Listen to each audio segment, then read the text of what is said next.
Bienvenidos a Polos Opuestos, soy Juan Diego Alvira y estoy aquí por Noemí Sanín.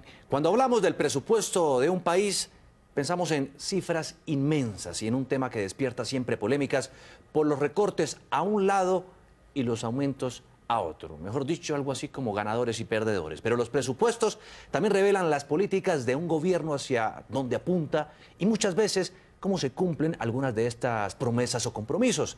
El presidente de Colombia, Juan Manuel Santos, presentó el del próximo año. En principio, con un recorte cercano al 60% en deporte y recreación, justo cuando los deportistas colombianos obtienen buenísimos resultados. Con aumento en defensa, cuando se esperaba que este disminuyera porque ya no existen las FARC. Sin aumento en educación cuando firmó compromisos de más inversión con los maestros hace poco, que ustedes recuerdan, tuvimos un tremendo paro. En fin, polémicas y polémicas. Para hablar del tema tenemos como invitados a la doctora Camila Pérez, quien es la directora de Análisis Macroeconómico y Sectorial de Fedesarrollo. Bienvenida. Muchas gracias. Y también está con nosotros el doctor Miguel Gómez Martínez, economista y ex representante a la Cámara, a quien tenemos también aquí en esta oportunidad. Gracias por acompañarnos. No, feliz de estar aquí, muchas gracias. Pues vamos a hablar de un tema que no es fácil, trataremos de aterrizarlo lo más que podamos para que nuestros televidentes entiendan qué es lo que está en juego. Y empecemos con usted, doctora Camila, para hablar de lo que significa este presupuesto. Aumentó casi 2 billones de pesos, de 233 a 235, un poco más. Uno pensaría que, ¿por qué se recorta? Si aumenta el presupuesto, ¿quiénes pierden? ¿Quiénes ganan? Bueno, este es un presupuesto que aumenta cerca de un 1% en términos nominales, es decir, que si uno le resta el efecto de la inflación, realmente es un presupuesto que se reduce en términos reales, como decimos los economistas. Por supuesto, hay algunos rubros que aumentan y otros que se reducen. ¿Por qué sucede esto? Porque el presupuesto tiene algunas inflexibilidades, es decir, algunos rubros que tienen que aumentar por ley, por compromisos, y entonces esos pues son los rubros que aumentan y evidentemente para cumplir con un techo presupuestal hay que recortar otros. Usted, doctor Gómez, ¿cómo ve este nuevo presupuesto? ¿Le parece que realmente cumple las expectativas de un país que está en plan de transformarse? A ver, este es un presupuesto hecho fundamentalmente para las agencias de calificación de riesgo, que desde hace varios meses han venido enviando señales, alertas al gobierno colombiano porque están preocupados por el tamaño del déficit. El déficit de las finanzas públicas en Colombia es de alrededor del 3.6% del Producto Interno Bruto. Entonces, desde afuera, esa es una señal de alarma. Y entonces el gobierno presenta un presupuesto que sin duda es austero, porque pues, en términos reales cae un 3%, pero que dentro de ese presupuesto hay una enorme cantidad de incongruencias, de cosas que no cuadran, que no coinciden, que uno se pone a pensar que el presupuesto no es sino la expresión económica de la política pública. Se supone que hay una política pública y el presupuesto refleja esa política pública. Pues resulta que aquí no coincide. Pero ¿acaso podría ser, doctor Gómez, un presupuesto diferente al que ha presentado el gobierno? ¿Se podría entender así? Es decir, si lo que quiere es tener contentas a las agencias de riesgo internacionales y demás para cumplir, claro, unos compromisos y unas agendas, ¿se podría presentar otro presupuesto, doctora Camila? Bueno, pues si uno ve, digamos que los grandes rubros del presupuesto, lo que más pesa dentro de esos 235 billones tenemos las transferencias. Dentro de las transferencias son uno de los rubros más importantes del total de presupuesto. Ahí hay una parte que está determinada por la Constitución, que es lo que va a los municipios y departamentos para salud, para educación. Y eso pues tiene que crecer conforme a la ley. Y los gastos personales y generales. Dentro de los gastos personales lo que pasa es que ahí está el incremento salarial, que ya está determinado desde hace un par de años por una negociación que hizo el gobierno, y entonces ahí hay un crecimiento del 5,1% para los salarios del sector público. Pero eso hace parte naturalmente de cada presupuesto de cada año, ¿no? Claro, pero obviamente hay unos años en que, por ejemplo, este año crece la inflación más un punto. Entonces, eso obliga a recortar en aquellos rubros donde hay mayor flexibilidad, o sea, donde hay mayor discrecionalidad. Por eso se termina sacrificando de manera importante, por ejemplo, la inversión, que es algo no deseable dentro de una economía. Por eso la inversión pasa de 41 billones en el 2017 a 34 billones en el 2018. Para usted, doctor Gómez, ¿cuáles son esas inconsistencias del presupuesto? A ver, hay una es que el presupuesto no se recorta en funcionamiento. En funcionamiento al revés, crece. ¿En burocracia? digamos, un rubro muy grande, pero representa el 63% del presupuesto, se va en funcionamiento del Estado, en mover esa máquina pesadísima que es el Estado. Eso incluye burocracia, incluye todos los servicios personales y generales del Estado, que es inmenso. Entonces eso es el 63%. Después hay un 22% que se va para pagar el servicio de la deuda. Las obligaciones que ha contraído el gobierno nacional con el mercado financiero colombiano y con los mercados externos. Y solamente el 15%, o sea, lo que queda, el residuo después de gastar en funcionamiento y de pagar nuestras deudas, es inversión. Y este país, que está creciendo al 1%, lo que necesita es inversión. Lo que necesita es un choque de inversión que reactive la economía que está postrada. Acaba de salir hoy la cifra de crecimiento de la economía, 1.3 en el segundo semestre, es un resultado muy mediocre, aún para los estándares de las economías latinoamericanas, es un pésimo resultado. Entonces el gasto público ayudaría a reactivar la economía, pero este presupuesto no lo va a hacer porque en inversión va a gastar muy poquito. Pero ¿no les parece que es extraño también eso de haber hecho una negociación con las FARC, con la promesa de destinar más recursos para otros rubros, como por ejemplo la inversión social, la educación, la salud, y uno aquí vea que le aumentaron el presupuesto a las fuerzas militares? Mire, eso siempre nosotros lo dijimos desde el comienzo. Pensar que el gasto en defensa y en seguridad se iba a bajar inmediatamente tras la firma del acuerdo era completamente irreal. Uno no puede reducir la presencia de las fuerzas militares en un momento como este, porque inmediatamente donde salen las FARC llegarían otros grupos armados y con eso pues el tema de seguridad se agravaría. Entonces, obviamente era muy difícil pensar que por lo menos en el corto plazo, es decir, al año siguiente se iba a reducir el presupuesto de seguridad. Puede que eso ocurra después y pueda haber alguna reorganización de los gastos, pero eso en el inmediato futuro no iba a ocurrir. O sea, el dividendo por la paz, que era supuestamente bajar el gasto en defensa y dedicarlo al gasto social, pues aparentemente no existe.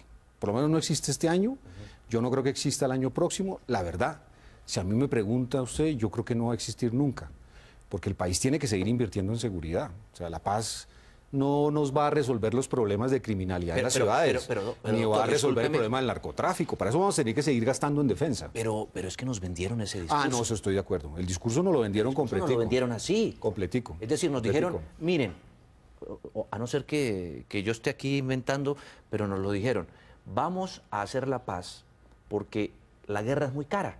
Sí. Eso, financiar todo ese armamento y todos esos soldados cuesta muchísimo y esa plata debería destinarse mejor a otras cosas. Claro, pero es que eso no puede ocurrir en el año inmediatamente siguiente, eso puede ocurrir en el mediano plazo, es decir, dentro de 3 o 4 años, pero eso no va a ocurrir en el corto plazo y por eso es que estamos viendo que el presupuesto no se reduce. Eso unido a que probablemente en el sector de seguridad y defensa hay algunas cosas que afectan el incremento. Por ejemplo, hay una nivelación de salarios de soldados profesionales que una ley hace unos años dijo que tenía que ocurrir, están los ascensos normales del escalafón de las fuerzas militares. Uno no puede reducir el tamaño de las fuerzas militares de un año a otro. Ahí está una cantidad de gente que pertenece al ejército y que va a tener que seguir trabajando y que hay que aumentarle los salarios y seguir, digamos que con su funcionamiento normal. Bueno, ese es uno de los puntos que estamos tocando y que es determinante, clave en medio de toda esta discusión y debate. Vamos a hacer una pausa a comerciales y cuando regresemos vamos a tocar y abordar otro tema. Ustedes recuerdan ese paro realmente mortificante, el de profesores. Estaban primero quejándose por sus salarios, pero también estaban alegando una mayor inversión en educación. Se conjuró el paro, se hicieron unas promesas y en el presupuesto, al igual que el deporte, la cultura y otros, son los rubros perdedores. De eso hablaremos al volver.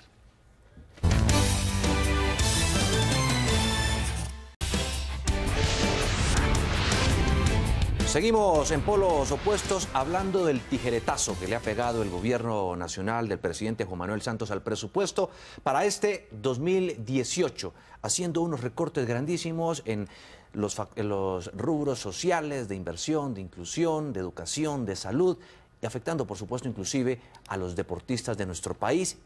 ¿Y cómo queda la paz aquí, doctora Camila? ¿Cómo queda la paz? Mire, estaba mirando precisamente los presupuestos dentro de los gastos de funcionamiento. Lo que más pesa son precisamente el sector educación, pesa casi el 22% del total de los gastos de funcionamiento. Los gastos de funcionamiento del sector educación realmente no no se recortan. Lo que se recorta es probablemente la inversión del sector de educación, es decir, hay que aumentar los salarios, de nuevo, eso pues obviamente hay que hacerlo, pero entonces de pronto se va a hacer menor inversión en el sector. Y en el caso de reporte de creación, que es un rubro muy pequeño dentro del total de gastos, de nuevo lo que se está recortando también, según oí, es la inversión en nuevos establecimientos deportivos y en nuevas, digamos que la construcción de nuevos escenarios deportivos, más que el apoyo a los deportistas. ¿Y la paz, el posconflicto? Pues la paz aumenta un poquito los gastos del fondo, pero realmente no aumentan en las proporciones que el reto del proceso de paz exige. Con paz haremos más, nos decía el presidente Santos en la campaña presidencial. Resulta que con paz estamos haciendo menos, bastante menos.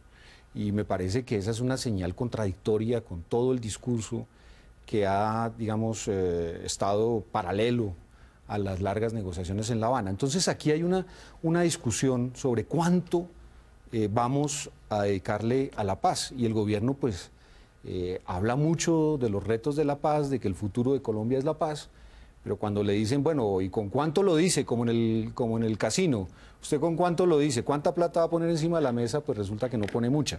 Entonces eso... ¿Y acaso se puede sacar más? Pues habría que hacerlo. Miren, hay cosas que se pueden hacer y que son delicadas. El país le va a estallar una bomba en la cara, que es el tema de pensiones. En el presupuesto del año próximo, de los 235 41 billones, algo es para pensiones. 40 billones de pesos vamos a destinarlos a pensiones. Que las pensiones, primero, ¿qué son? Es ahorro de gente, es un ahorro que los colombianos durante los años que trabajaron constituyeron. Esa plata no es del Estado. Pero esa plata puede ser que el Estado la esté usando, pero la plata es de los pensionados que tienen derecho a sus mesadas pensionales. Como no hemos querido hacer la reforma pensional, como no hemos mirado el tema de la edad de retiro, como durante estos 7 años no se ha hecho, no se ha tocado nada sobre esta bomba de tiempo, pues eso va creciendo y creciendo y creciendo. La razón es básica, es porque la gente va envejeciendo y cada vez más personas llegan a la edad de retiro. Colombia también se está envejeciendo como todos los países del mundo. Entonces se podría haber hecho algo en el tema pensional y de ahí saldría una platica. Se podría haber hecho cosas importantes en todo lo que tiene que ver con contratación. Ya hemos visto el problema serio que tiene nuestro país en materia de contratación pública. En Colombia no es que no haya plata, es que la gastamos muy mal. La eficiencia del gasto público es bajísima en Colombia. Pero ¿qué puede estar pensando un colombiano cuando, según cifras de la misma Contraloría, dice que 40 billones, es el cálculo que hace el organismo de control, se van en corrupción? Uno dice... Hombre. Pues eso es lo mismo que lo de las pensiones. Si lo pone, si creemos a la Contraloría, es decir, si le creemos es más o menos es un roto de ese tamaño. O sea, con eso podríamos pensionar muchísimos más colombianos. Pero más allá, aquí no hay un debate sobre la eficiencia del gasto público. Aquí gastamos y hay una inercia presupuestal que nos está asfixiando. Ya no podemos subir los impuestos. De hecho, ya parecemos estar... Hay un consenso nacional en que no podemos seguir subiendo los impuestos. Entonces acabamos de hacer una reforma que supuestamente fue estructural y no lo fue. No lo fue, sí. Y ya no tenemos más fuentes, ya la naranja no saca más jugo. Sí, nos dijeron que bajaron, ¿no?, los precios del petróleo, los ingresos que recibía el Estado de ese sector se vieron duramente afectados y que había que tapar el hueco y por eso vino la reforma tributaria. De acuerdo, y ahora está, pues, el gobierno creó la comisión de gasto, que precisamente lo que está mirando es qué espacio hay para mejorar la eficiencia del gasto de aquí en adelante. Digamos que la segunda parte de la tarea, y con base en esos resultados, esperemos que haya algún diagnóstico que permita mejorar la eficiencia del gasto. Porque eso también se vio con cierta frustración que hay entre la ciudadanía de toda esa cantidad de promesas que hubo en campaña política cuando se dijo lo de la famosa reducción para el aporte a la salud de los pensionados. Eso fue terrible, sí. Sí, también lo de las horas extras. Bueno, una cantidad de promesas que se hizo y que el presidente se excusó en decir, hombre, en esa época estábamos bollantes en el país con el petróleo y demás, y ahora no. Sí, yo creo que obviamente uno quisiera un presupuesto que tuviera un incremento en inversión, que probablemente le diera más apoyo al deporte, que mejorara el presupuesto en educación. Desafortunadamente hay una restricción porque, como lo decía Miguel, hay un límite del déficit fiscal que es el que está establecido por la regla. Las calificadoras de riesgo dijeron, si no se cumple con esa regla fiscal, vamos a hacer una revisión en la calificación. Eso implicaría que el endeudamiento del gobierno colombiano se encarecería. Entonces, hay que trabajar dentro de ciertos límites. Yo creo que el presupuesto es un presupuesto responsable en medio de restricciones, por supuesto con mucho espacio para mejorar y obviamente con unos retos muy importantes de aquí en adelante, porque mantener una inversión pública en el nivel que está proponiendo el presupuesto del 2018 es insostenible en el tiempo. Colombia no puede seguir invirtiendo 1.5% del PIB en el mediano plazo porque así nunca vamos a volver a crecer. El contralor Edgardo Maya, le leí hoy en un artículo de prensa que advertía sobre que este gobierno aumentó ostensiblemente el déficit. Mejor dicho, endeudó más al país que en los últimos años. ¿Eso estaría dándole la razón a los opositores que dicen que este fue un gobierno derrochón? La deuda externa representa como el 43% del Producto Interno Bruto. Y desde el año 2010 ha crecido casi un 70%. Claro que hay un efecto de distorsión de la devaluación y tal, pero de todas maneras sí ha aumentado mucho el peso de la deuda externa, sí nos hemos endeudado afuera. ¿Por qué nos endeudamos afuera? Pues porque no tenemos recursos de ahorro interno que nos permitan hacer esas inversiones. Y un punto adicional sobre el que no me parece que se haga siempre énfasis. La mejor manera de bajar el déficit es si uno logra con un presupuesto austero crecer rápidamente. El crecimiento es la mejor manera de hacer, digamos, ese adelgazamiento del Estado sin tanto dolor. Pero creciendo al 1,5 es dolorosísimo, porque ahí estamos recortando. Eso es como una persona que está en los huesos y usted le dice, no, tiene que bajarse 10 kilos. No, pues es que estoy en los huesos. ¿De dónde voy a bajar? En cambio, si uno está boyante, si la economía está creciendo al 5 o al 6, con un presupuesto muy estable, rápidamente el déficit se disuelve. En eso no le estamos haciendo énfasis al problema de crecimiento de la economía colombiana. Parecemos haber entrado en un ciclo de crecimiento lento que puede durar 4 o 5 años. Y eso es preocupante porque los compromisos de la paz están ahí. Sí, no, y además, es que el problema de la paz es que la paz no tiene precio. Salvar vidas de colombianos, pues eso si lo logramos con este proceso de paz, pues es una maravilla. Realmente es una ganancia inmensa para el país. Pero el hecho de que digamos que la paz no tiene precio, no quiere decir que no tenga costo. Costo sí tiene. Y eso sí es en plata, en números. Entonces le decimos a la gente, no, es que la paz no tiene precio. Sí, de acuerdo, pero costo sí. Lo único que hay realmente serio sobre la paz es un trabajo que ha hecho ANIF sobre las posibilidades de lo que podría costar eso. Saben que hay una idea, no sé, en el colectivo imaginario de la ciudadanía, y es que todo esto que está pasando, pero quiero que me lo responda, doctora Camila, después de comerciales, usted también, doctor Gómez, y es esa idea de creer que toda esta crisis económica y demás, en gran medida se debe a que mucho de todo lo que hay ahí en el presupuesto va para financiar la paz, va para financiar el posconflicto, va para financiar a los guerrilleros de las FARC y sus sueldos y demás, aquellos que van a ser parte de esquemas de seguridad y otra cosa. Pero vamos a hablar de eso al volver.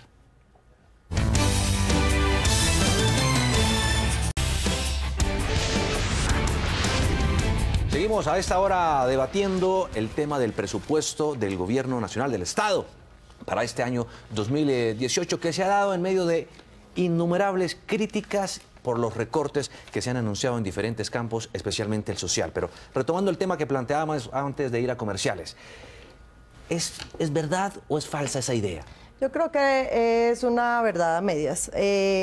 A ver, un poco volviendo a la idea de que la paz tiene un costo y no se percibe tal vez el beneficio, por lo menos en el corto plazo.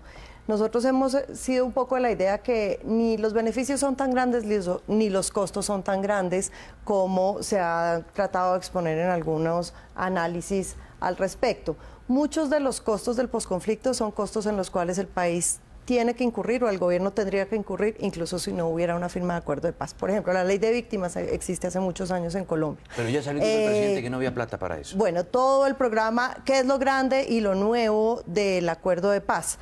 No es ni siquiera el pago de los salarios para los guerrilleros ni nada de eso. es la inversión en el sector rural. Eso es lo que ese es el rubro más grande de los costos del posconflicto. Y uno diría que un país como Colombia tiene una deuda con el campo, porque conectar a las ciudades con el campo, hacer carreteras, darle bienes públicos, es algo que habría que hacer con o sin acuerdo de paz. Entonces, ahí crece, pero realmente tampoco es el rubro que más pese dentro del presupuesto, ni es la razón por la cual los demás... ¿Verdad o mentira esa idea entre la sociedad colombiana que hay de que mucha de esta plata realmente se va para las FARC y financiar a los guerrilleros y eso? A ver, me parece que es exageración. La paz cuesta y tenemos que partir de la base de que hay que meterse la mano al bolsillo. No me parece que por el momento los costos sean desmedidos. Yo sí tengo muchas dudas sobre lo que puede resultar costando el tema de víctimas. Eso puede ser gigantesco. Porque si partimos de la base de que hay 5 o 6 millones de víctimas en el país y si todos reclamaran, pues no habría presupuesto que alcanzara en décadas. Pero ese capítulo, digamos, es un pasivo que está ahí latente. El tema complejo de todo esto es que el Estado no tiene de dónde sacar. Entonces, ¿por qué a la gente le duele tanto cuando dicen que le van a dar a los guerrilleros una fracción de un salario mínimo? Mucho en la calle. Sí, la gente protesta mucho con eso. Pues porque la gente que está trabajando y que paga impuestos dice, caramba, bien sobados y bien vaciados que estamos, y ahora cogemos la plata y se la damos a quienes durante años pues han destruido la infraestructura, han asesinado. Entonces la gente siente que hay una injusticia. Doctora Camila Pérez, muchas gracias por acompañarnos. Gracias, en Polos Diego. Opuestos a usted, doctor Gómez. Muchas gracias. Uno quisiera tener mucho más tiempo. Ojalá, para esto poder seguir papa mucho. discutiendo, debatiendo. Hemos llegado al final de Polos Opuestos. Gracias por acompañarnos. Recuerden seguirnos en nuestra cuenta de Twitter, @poloscaracol, y hasta la próxima semana.